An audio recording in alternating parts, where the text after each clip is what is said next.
Yeah, so what was, is, will be. That's just the way it goes. Let's go. Gotta get it how it goes now. You gotta take it off the nose.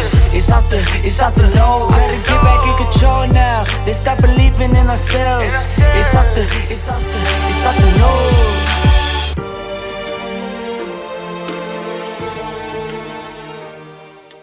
Today's show is brought to you by EB.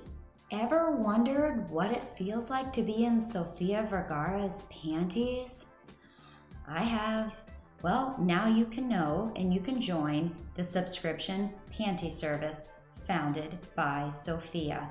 That's right, 3 pairs every 3 months, delivered in a cute little pink box right to your door.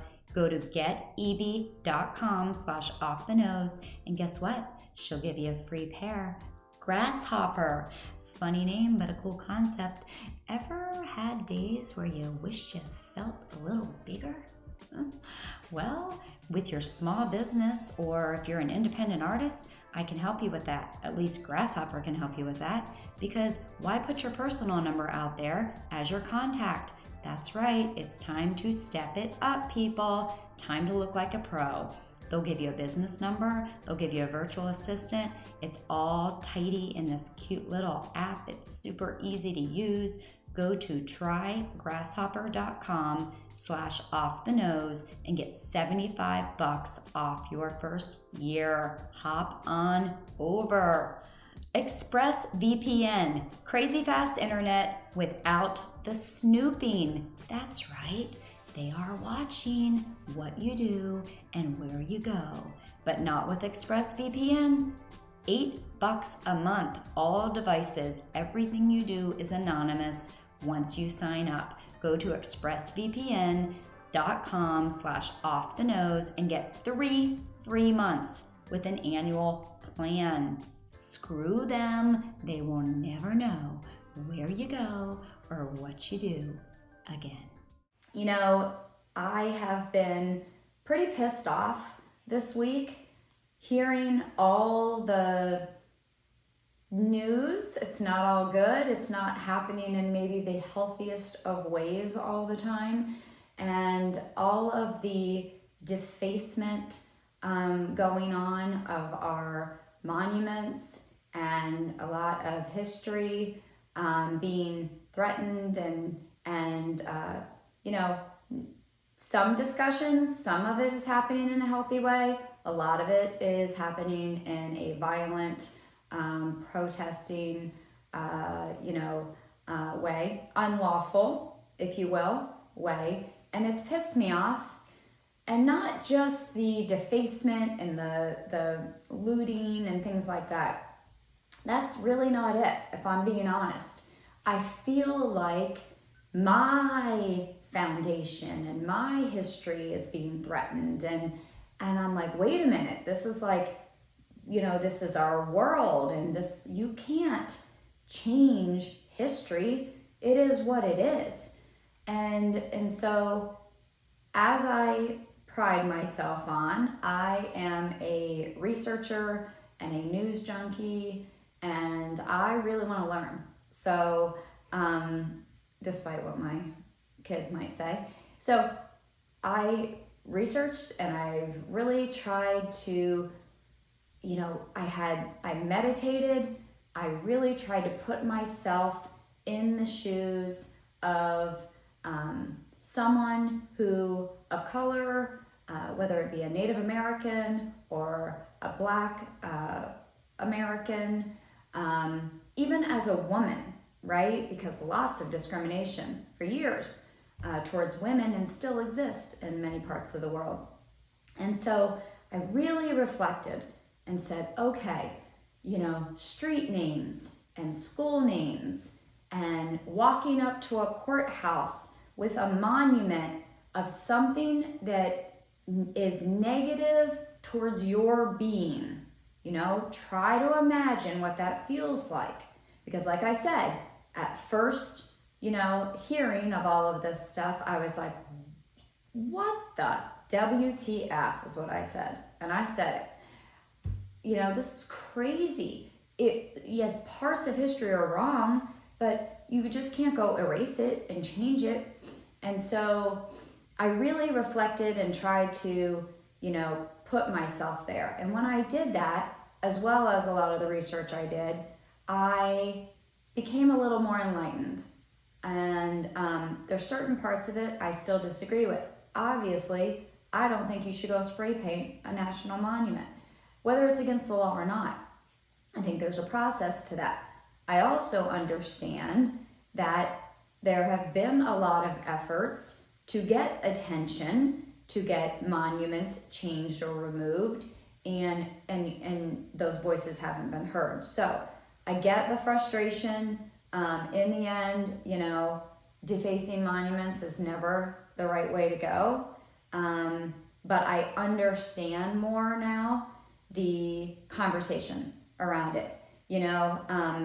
It's just, I think about, this might sound crazy, but I thought about old boyfriends, right? Or bosses. I mean, Jesus, I got some crazy ass bosses from the past. So I thought about, what if like every hallway in my house or every piece of furniture, was named for an old boyfriend or an old boss. And as I move from past to present to future, I'm like, why the hell is that name still there? Like, okay, maybe it made sense when he was around, but doesn't make sense now. And God, do I want to see his name around? He was an asshole, right? And so, I know it's a silly analogy, but it literally that went through my brain as I was really trying to put myself in other people's shoes. And I said, okay, so I get it. I get why there's a conversation. Some say that monuments represent the values of a community. I don't know if that's true per se, because when the monument was put up, did everybody vote on the monument? How did the monument get put up? I don't know. But I would say, monuments as well as street names, are more to memorialize, right? I mean, that is supposed to be an honor. If you have a statue made for you, or if you have a street named after you, like they're considering doing for George Floyd and we've done for, countless others, that's supposed to be a good thing.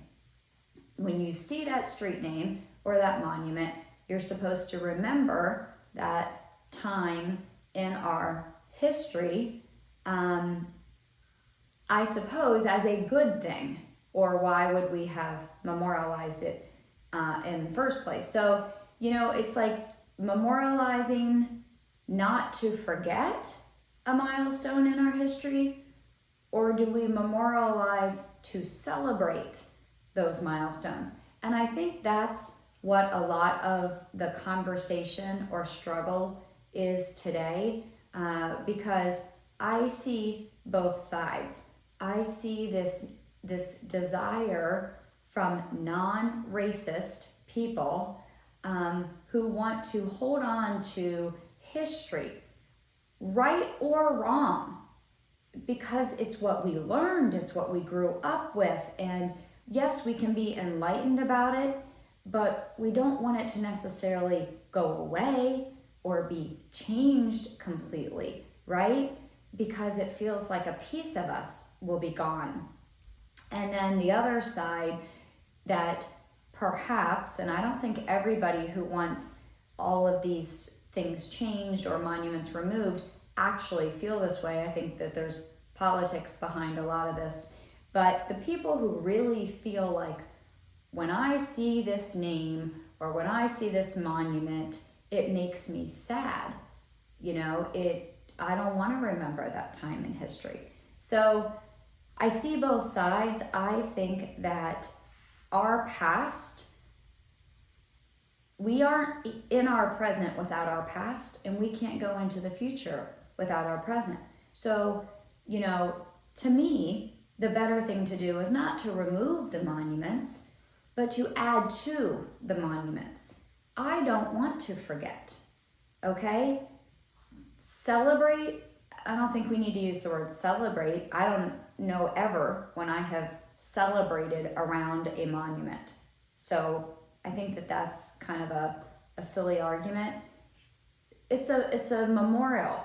It's to remind us of a time in history. It can be to remind us of a bad time in history.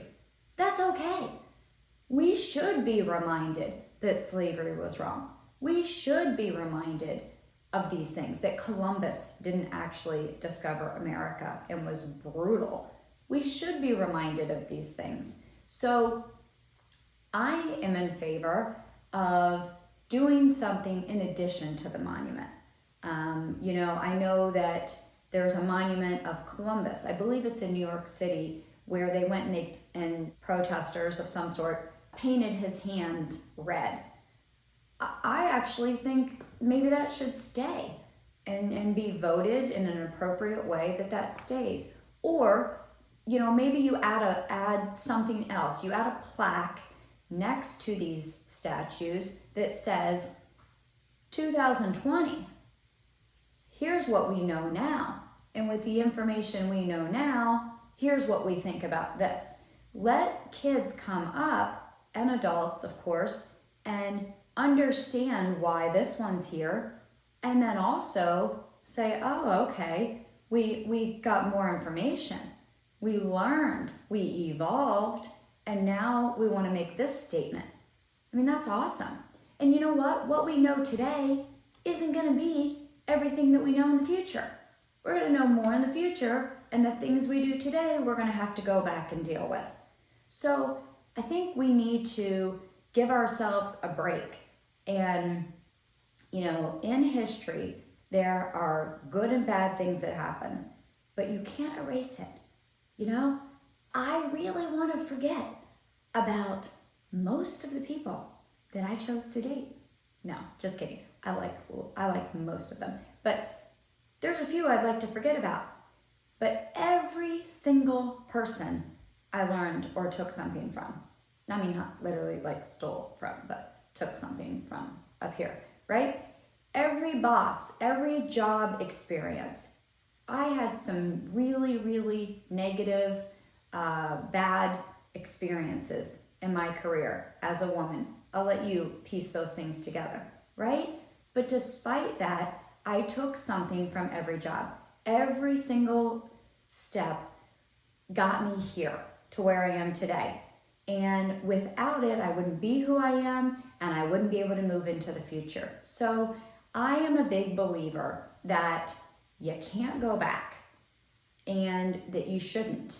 And we should remember and keep evolving and keep educating ourselves, and we can acknowledge, go acknowledge, put up your plaque, make the hands red, whatever everybody agrees to, but don't remove it. I don't want to forget. I don't want to forget. And I don't think anybody should want to forget. The way the Columbus story has been told to us, we all know it's a joke, okay? Now, what do you do with that further? Are there some things you should change? I got some numbers. Look, listen to this. So we all know that a lot of the monument removals, a lot of that conversation happened after the 2015, I think it was 9 black men, correct me if I'm wrong, but 9 were killed in Charleston, South Carolina. And that started the movement towards removal of Confederate flags and Confederate related monuments of any kind. So I looked it up, and since the 2015 Charleston incident, 114 Confederate-like symbols of whatever kind have been removed. There are 1747 left. Okay, so give or take, since this information came out in February, there's probably been a few more removed. Obviously, since George Floyd, we've had more removed. But you're still talking about over 1,700 that still exist, okay, relating to the Confederate time. 103 schools, school names, 80 counties and cities, 9 holidays, and 10 military bases all have what are considered negative, right? Because they're relating in a memorialized way towards the Confederacy. So what do we do with all that? You know, I know there's a movement that says, what do you mean what you do with it? There's no discussion. You remove it, you change it. I don't exactly agree. As I've said on the monuments, I think you keep them, and I think you add to them with our new enlightenment, our new information. Now, some things you might be able to change more easily, and it's just easier to change it versus add to it. So I don't know if school names are easier to change. Certainly mascots are easy, and most schools have done that, but actual school names, probably easy enough to change. Counties and cities, I mean, that just, it seems like a lot. And again, in my opinion, you keep those, but maybe at the entrance, the welcome to Tulsa, welcome to Madison, Wisconsin, welcome to, wherever. Acknowledge, the name of our town is rooted in blank. This is who we are today, 2020. We are a community of forward-thinking, diverse, blah, blah, blah. So I think you add to it. Don't change history, but take what you know in the present and show it your enlightenment so that we can move forward into the future. That's what I think. You've got a lot going on besides, you got street names, you've got city names, you've got, most sports teams have changed. There's new rules about all that. You still have, the Redskins, that the Native Americans are fighting that. Certainly. You've got, Disney, taking Gone with the Wind, out of the collection. It's a classic. I just don't agree with that. It's a classic. And also, it's a choice to watch that. So I think, I think Disney is making the wrong move there. That movie was made at a time in our history. I want to watch that movie so that I don't forget that time in history. I don't watch that movie so that I can have an hour and a half of feeling racist. I watch it because I don't want to forget, because I don't want to ever be, I don't want our community, our world to ever be like that. That's why you watch it. And so I just don't agree with Disney's move there. Look, a lot of companies, look at all the pressure they have, right? So some of them, we're really seeing who's got balls right now, I can tell you that, for sure, right? Disney's also changing their ride. I mean, who doesn't love Splash Mountain? My favorite ride as a kid, the log ride. You wait for the end and you hope you get soaked. You really want your parents to get soaked. Remember that? So, it tells the story. It's from the Jim Crow ages. I didn't even know that. So I don't know, did everybody know that? Were Black people riding this ride for years feeling offended? I've never heard anything about that from any of my Black friends. So, I don't know if that ride that has such memories for so many people needs changed or not. I'll leave that up to other people, but they are changing it. It's going to take on the story of the Princess and the Frog, which apparently has a Black leading actor on that. So that's their choice. You see Winn-Dixie, a almost 100-year-old company, wondering if they should change their name. I mean, wow, those are tough decisions. Dixie Chicks are the chicks. Lady Antebellum, we saw what they did. They dropped the antebellum. So companies figuring out, what their board of directors look like, and, things like this. This is all good. That stuff, making sure we are diverse, making sure we are putting out ads, looking for diversity. In the end, you want the best people, but you need to make sure that you have expressed your desire for a diverse workforce, of course. And that is just logical. 13% of Americans are Black. So I've not heard anybody say what the goals are. I would assume we would be looking for 13% in any given situation. 13% of my board, I would like to be Black. Whatever the percentage of women, then that should be a goal as well. Same thing, Native American, Asian. So, a diverse society should reflect the number of people of any given ethnicity. To me, that seems like a logical goal. And I know a lot of people are working, in that direction, and there's a lot of pressure right now. But, changing history is, really what got me frustrated this week. And I talked to a lot of different people about it, and there's very, very strong opinions on everything right now. And I just hope that violence is never the right approach, so that should stop immediately. And when Trump said they'll be put in jail, I agree. That's not the way to do it. And so even if whatever organization has been trying for years, it's still not the way.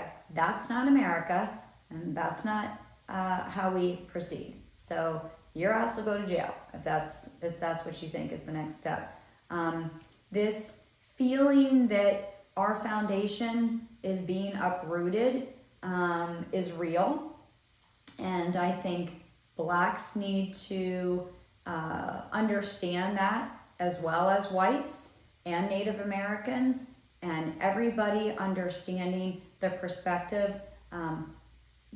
What I did this week, closing my eyes, meditating, literally trying to put myself in the shoes of other people. I think everybody, should be doing that, and really trying. I could never all the way get there, obviously, nor can my Black friends all the way get there to feel what it felt like to be a slave.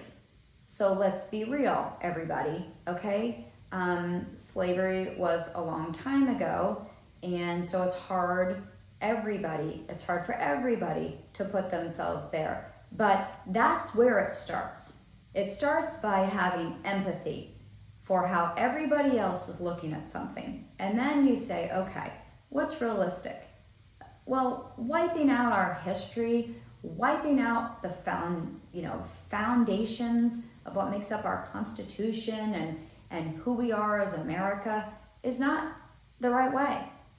But what we can do is add a layer, add the enlightenment that hopefully we all are gaining since 2015 in Charleston and before.